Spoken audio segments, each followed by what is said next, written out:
So in today's video, I want to talk about running a Performance Max campaign for lead generation. And really the kind of pros and cons of if we would want to do this, or potentially the argument is that by running a Performance Max for lead generation, we could generate some spammy or low quality leads. And that argument is definitely a valid one. So I want to run through some pros and cons in this video. But before I do, we've got to remember for lead generation, we want to be starting off with a search campaign. So we want to make sure we're getting enough clicks, impressions, and generating enough leads over a period of 30, 60, 90 days. And then potentially the scenario could be we've added budget, we've scaled search impression shares high, which means that we don't have enough more volume to go into.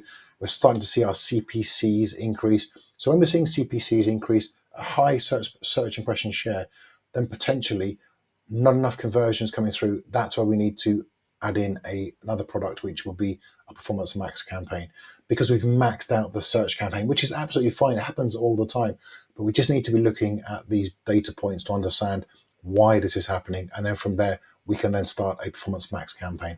Now, by adding a Performance Max campaign, what we're doing is we're going to have lower CPCs.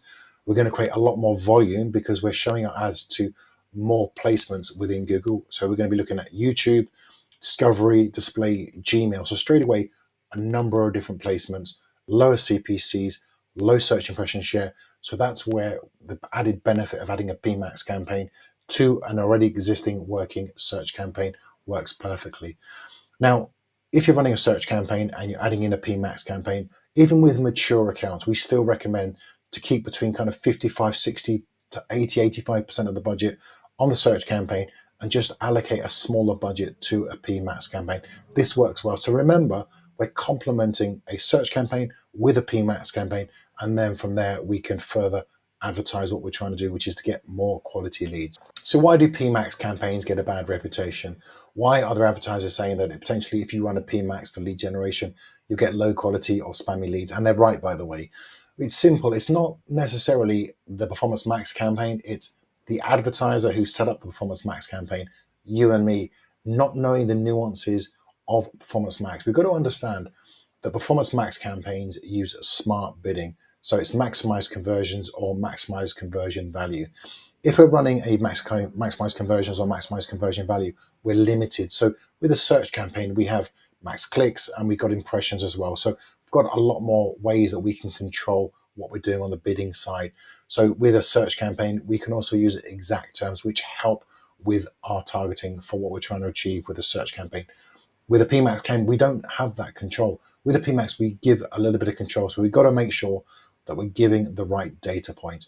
And the key to making sure that we're getting a Performance Max, and this is the key to making sure that the Performance Max is on point for lead generation, is that if we're feeding it bad information, it will look for the lowest hanging fruit. If we're feeding it good quality information, then it's going to know exactly what the target is. It's just like a missile. If you aim it, it knows exactly where it's going, then it's going to hit the target. And it's the same with the Performance Max.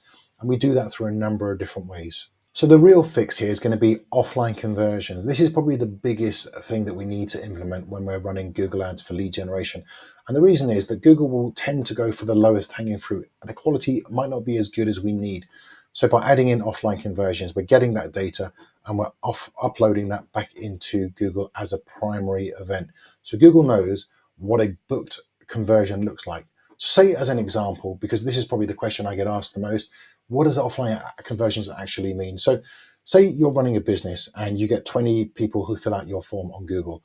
Of those 20 people, not all of those will actually pay for your service. So maybe 4 people will pay for your service. The other 16, maybe they're thinking about it, some tire kickers, whatever. So say 4 out of 20 actually book your service and pay you money for what you want.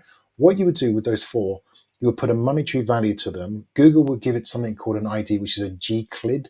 And this identifier will then get uploaded back into the Google Ads. So you can do this a number of ways. You can do it through Zapier, CRMs have automations.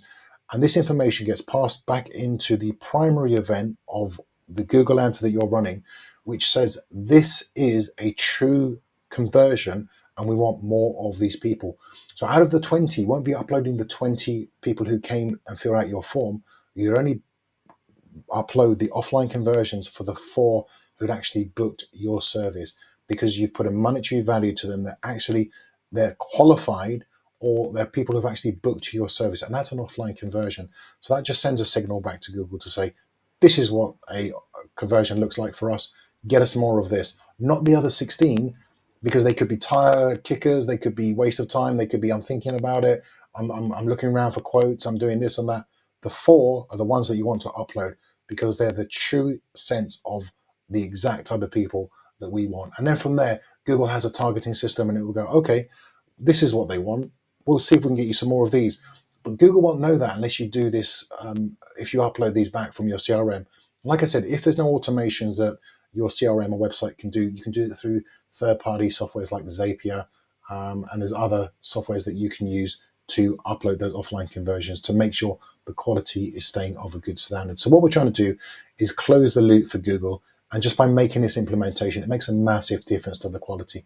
This can take 4 to 6 weeks to kind of implement, to filter out, and it takes a little while for Google to the learning of the AI to kind of understand what's going on. But once it works, what we're looking for is not volume of leads, we want quality leads. And this is the key to this. So like I said, you can do it through HubSpot, Go High Level, you can do it through a number of different platforms.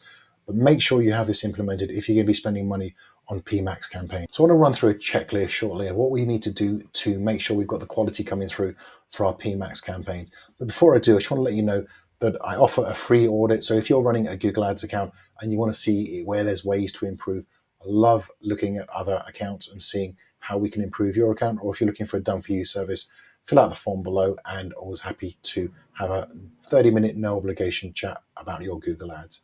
So let's jump back into the checklist. So checklist for a PMax campaign, we need to make sure there's certain things that we're following to get the very best results, or make sure that quality is up there. We're not getting spammy or low quality leads.